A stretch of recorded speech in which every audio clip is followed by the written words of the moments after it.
Halo semua, namaku Jo. Halo teman-teman, namaku Chan. Di channel ini, kita akan mengajak teman-teman untuk menyaksikan cerita yang sangat menarik. Penasaran kan? Nah, yuk sekarang kita nonton sama-sama, Jo. Ayo. Chan, enak ya jalan-jalan di sini. Udaranya seger banget. Iya, Jo. Enak, udaranya segar sekali.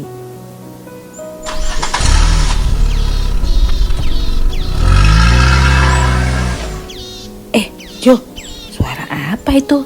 Sepertinya suara mobil. Iya Chan, ayo kita cari sumber suaranya ada di mana.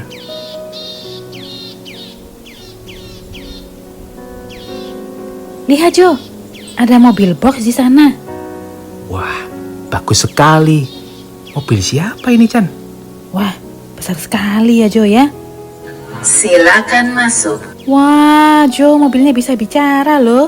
Ayo kita masuk yuk.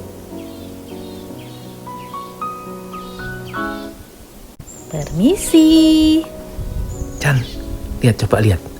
Ini tombol-tombol apa ini? Aku juga nggak paham Jo. Boleh nggak ya kita tekan-tekan tombolnya? Boleh. Chan, coba aku tekan tombol ini ya. Tombol yang ini, masa lampau. Loh, Jo, kita di mana ini? Loh, lihat, itu kan Bapak Petrus, Bapak Yohanes. Ayo kita panggil. Hai Bapak Petrus, Bapak Yohanes. Sepertinya mereka tidak bisa mendengarkan kita, Jo. Iya Chan, mereka lagi apa ya? Yuk kita lihat saja.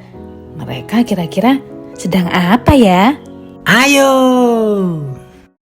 Kedatangan Roh Allah.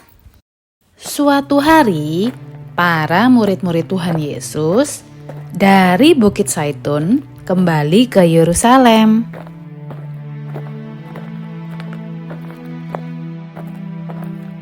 Mereka memasuki kota itu dan pergi ke ruang atas tempat mereka menginap.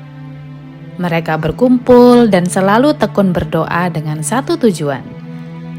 Bersama mereka ada juga beberapa perempuan, termasuk Maria ibu Yesus dan saudara-saudaranya. Setelah beberapa hari, ada suatu pertemuan orang percaya. Kira-kira ada 120 orang.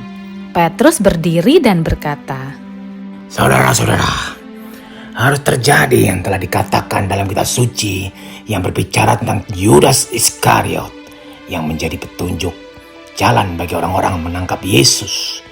Yudas termasuk dalam kelompok kita dan telah melayani bersama kita, namun ia sudah tidak ada. Sebab itu, perlu seorang yang menggabungkan diri dengan kami dan menjadi saksi kebangkitan Yesus. Orang itu harus dari mereka yang selalu bersama-sama kami selama Yesus berada dengan kami. Sejak Yohanes mulai membaptis orang, sampai Yesus terangkat ke surga meninggalkan kami. murid-murid Tuhan Yesus mengusulkan nama dua orang di pertemuan itu, yaitu Yustus dan Matias. Kemudian mereka berdoa, Tuhan, Engkau mengenal semua yang ada di dalam hati setiap orang. Tunjukkanlah kepada kami siapa di antara kedua orang ini yang Engkau pilih, yang akan mengisi tempat yang ditinggalkan oleh Yudas untuk melayani sebagai rasul. Kemudian Petrus mengambil undi kedua nama itu, dan Matiaslah yang terpilih. Jadi ia menjadi seorang murid Tuhan Yesus yang baru bersama ke-11 murid-murid Tuhan Yesus. Ketika tiba hari Pentakosta, semua orang percaya berkumpul di satu tempat. Tiba-tiba turunlah dari langit suatu bunyi seperti tiupan angin keras yang memenuhi seluruh rumah.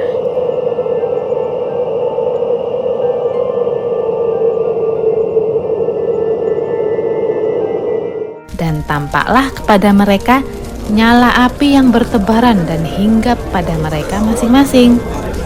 Maka penuhlah mereka dengan Roh Kudus. Lalu mereka mulai berkata-kata dalam bahasa-bahasa lain.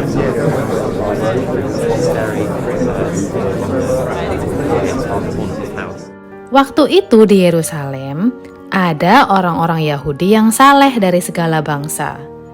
Ketika turun bunyi itu, berkerumunlah orang banyak. Mereka bingung karena mereka masing-masing mendengar murid-murid Tuhan Yesus berkata-kata dalam bahasa mereka sendiri. Bukankah mereka semua yang berkata-kata itu orang Galilea? Bagaimana mungkin kita masing-masing mendengar mereka berkata-kata dalam bahasa kita sendiri? Yaitu bahasa yang kita pakai di negeri asal kita. Kita mendengar mereka berkata-kata dalam bahasa kita sendiri tentang perbuatan-perbuatan besar yang dilakukan Allah. Mereka semuanya sangat heran dan berkata kepada yang lain. Apakah artinya ini?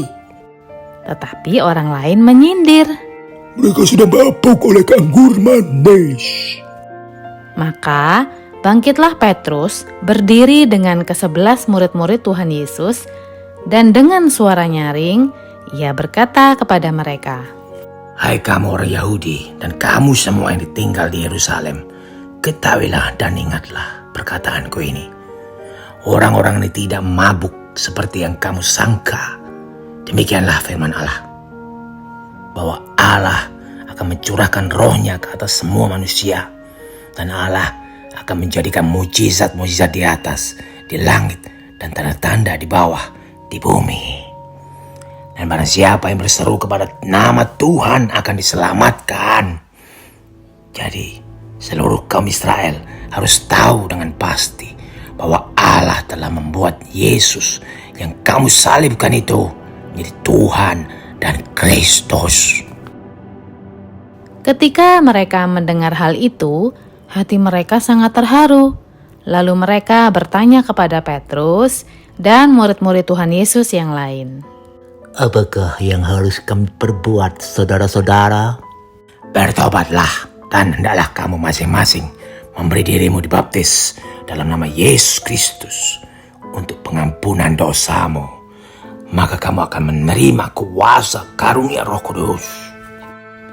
Orang-orang yang menerima perkataannya itu memberikan dirinya untuk dibaptis. Dan pada hari itu jumlah mereka bertambah banyak, kira-kira 3.000 jiwa.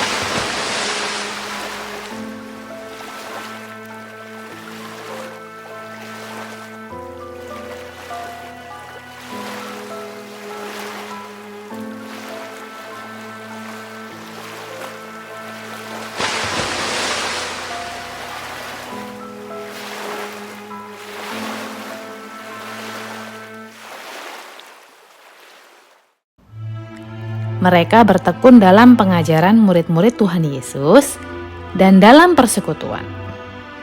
Dan mereka selalu berkumpul untuk memecahkan roti dan berdoa.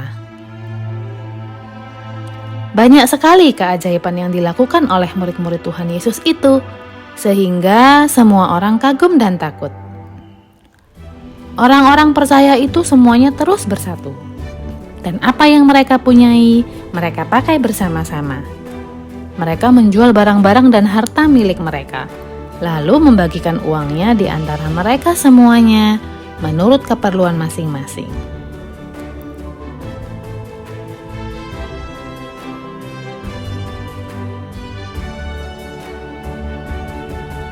Setiap hari mereka terus berkumpul di rumah Tuhan, serta makan bersama-sama dengan gembira dan rendah hati di rumah-rumah mereka. Mereka terus memuji-muji Allah dan disenangi oleh semua orang. Setiap hari jumlah mereka terus bertambah karena Tuhan memberikan kepada mereka orang-orang yang sedang diselamatkan.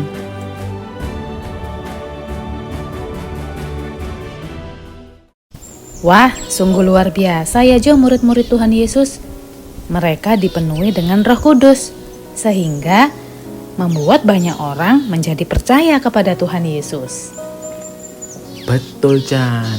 Ayo teman-teman, jangan lupa ya untuk selalu rajin beribadah ke gereja, membaca Alkitab setiap hari, berbuat baik buat sesama, seperti yang Petrus lakukan dan murid-murid Tuhan Yesus lainnya. Oke? Betul sekali. Seru juga ya Jo, kita bisa melihat langsung ceritanya di mobil box ini. Iya Chan, aku jadi nggak sabar nih lihat cerita-cerita yang lainnya. Nah teman-teman, di video berikutnya kita sama-sama berpetualangan ya dengan mobil box ini. Sampai jumpa lagi teman-teman. God bless you all. Ayat hafalan Kisah Para Rasul 2 ayat 21. Dan barang siapa yang berseru kepada nama Tuhan akan diselamatkan.